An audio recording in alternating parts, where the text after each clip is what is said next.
Bonsoir, bien-aimés amis du Seigneur. Aujourd'hui, nous allons échanger sur un thème qui est vraiment d'actualité, qui est l'homosexualité, gay, lesbienne, travesti, bisexuelle, pédophilie et zoophilie. Ce thème-là vous est très familier et c'est l'une des tactiques mises en place par le diable actuellement dans le monde. Nous allons mettre ces actes à la lumière de la parole. Prenons Romains 1 à partir du verset 18.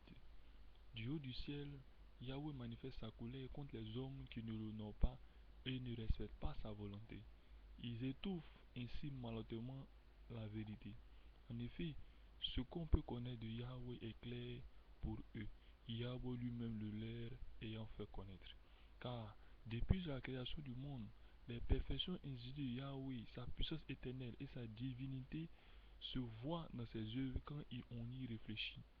Ils n'ont donc aucune excuse, car alors qu'ils connaissent Yahweh, ils ont refusé de lui rendre honneur que l'on doit à Yahweh et de lui exprimer leur reconnaissance. Ils se sont égarés dans des raisonnements absurdes et leur pensée dépourvue d'intelligence est trouvée obscurcie. Ils se prétendent intelligents, mais ils sont devenus fous.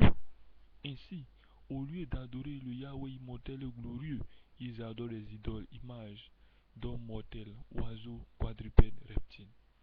C'est pourquoi Yahweh les a abandonnés aux passions de leur cœur, qui les portent à des pratiques dégradantes, de sorte qu'ils ont avili leur propre corps. Oui, ils ont délibérément échangé la vérité concernant Elohim contre le mensonge.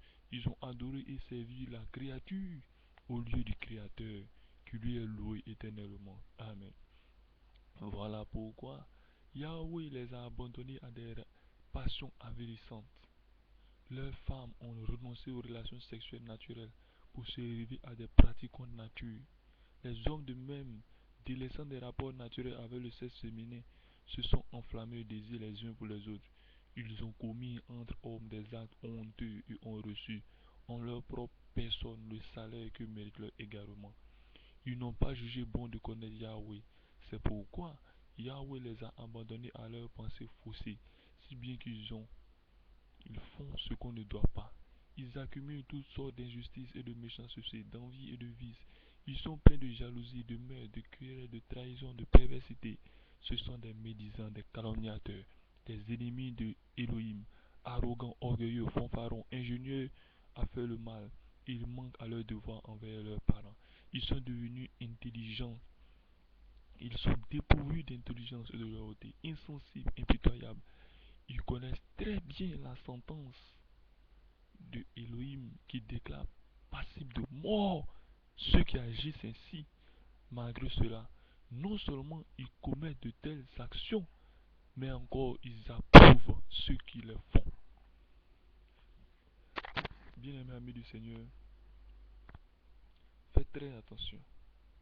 N'approuvez point. Le verset 32 dit très bien que ceux qui approuvent de telles actions et ceux qui les font sont pareils. Vous notez que c'est une prostitution spirituelle. C'est la prostitution spirituelle qui conduit à la prostitution physique.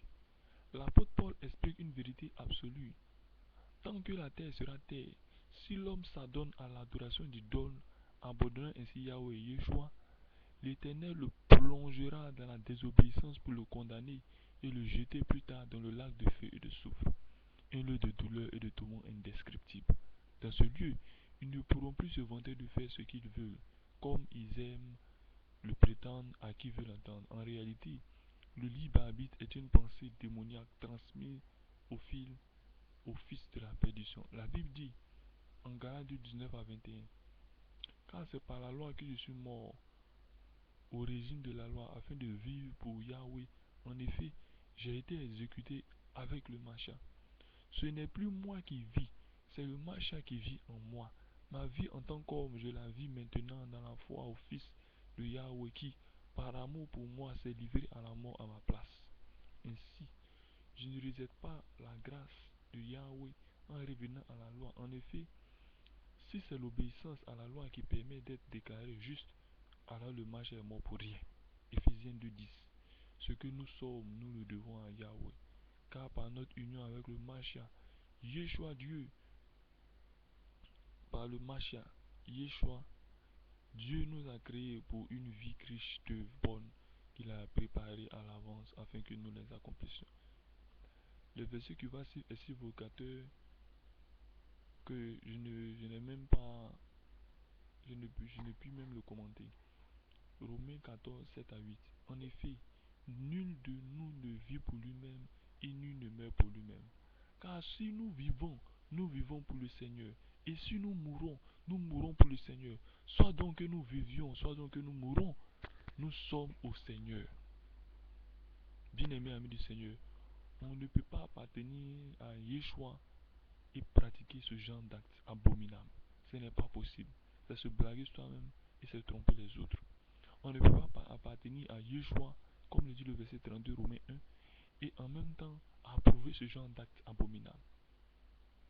Toutes sortes de doctrines et de pensées pourries sont envoyées par les hommes, dont la conscience est marquée au fer rouge. Je fais ce que je veux, je dis ce que je pense, c'est mon corps, je m'en fous. On ne vit qu'une seule fois, mordre à la vie à pleines dents. La mode donne sens à la vie, la masturbation procure la santé. C'est des termes encore employés par les hommes de ce monde pour justifier leurs actes. De telles pensées brisent la plus petite cellule de protection de l'homme qui est la famille, puis le monde entier. Le diable applique donc la tactique de briser la cellule familiale afin d'amener l'homme à toutes sortes de pratiques perverses.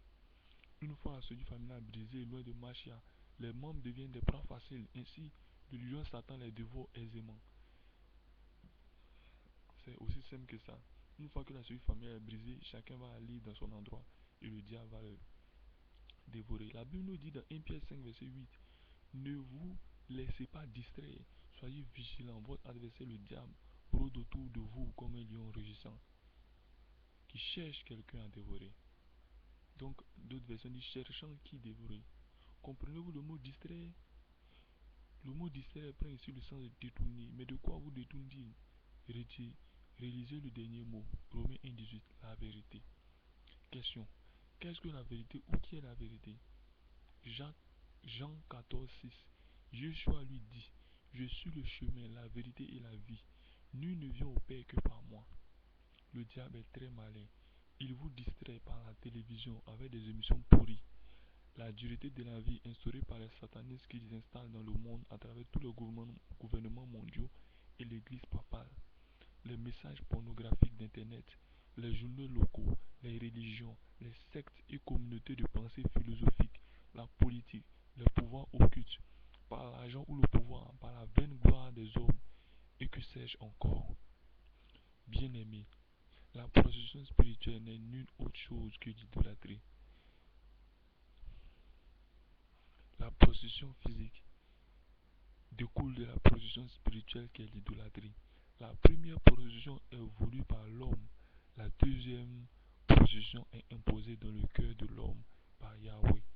L'homme agit donc selon les pensées de son cœur en s'adonnant à ce genre de pratiques sales, pensant à tort que c'est volontaire. Lisez Romains 1 pour mieux comprendre mes dires. Ces personnes sont ainsi exposées au courroux divin. Le Psaltime, Hébreux 10, 31 dit aisément, c'est une chose terrible que de tomber entre les mains du Dieu vivant. Bien-aimés amis du Seigneur, c'est la première partie d'une série d'enseignements que je donne sur l'homosexualité, gays, lesbiennes et toutes sortes de pratiques de ce genre. La prochaine fois, nous allons toucher le thème qui est l'homosexualité précisément. Aujourd'hui, nous allons vu directement ce que la Bible en disait. La prochaine fois, nous allons exposer les œuvres. Car en toute chose, il faut dire d'abord ce qui est juste, ce qui vient de la parole. Ensuite, exposer les œuvres. Car il est inutile d'exposer les œuvres si on ne sait déjà même pas ce qui est juste. Soyez bénis dans le nom précieux de Jésus Mashiach. Vous qui entendez ce message, vous qui êtes dans des situations difficiles, qui pratiquez toutes sortes de pratiques sexuelles comme la masturbation, la débauche sexuelle, qui avez des copains, qui est dans la zoophilie, dans la pédophilie et dans toutes sortes de choses de ce genre, je vous exhorte à vous repentir maintenant, car le temps est proche et le maître arrive. Soyez bénis et que vous ayez la force et le courage de sortir. Priez sans cesse, jeûnez, ainsi vous aurez la force de sortir. Le et je prêche beaucoup sur le net. Voici mes coordonnées pour ceux qui veulent bien me contacter. Mon Skype c'est Aigle Karada. J'appelle Aigle Karada. Et mes deux blogs, Karada, Revolublog, Revolublog.com ou alors Karada, Eclablog, Eklablog.com. Vous pouvez aussi me voir sur Facebook du nom Dabo, Dabo Karamoko, Karamoko. Ainsi, nous pourrons échanger aisément et vous serez libérés des chaînes de l'ennemi. Soyez bénis dans le nom puissant de Yeshua Mashiach. Amen.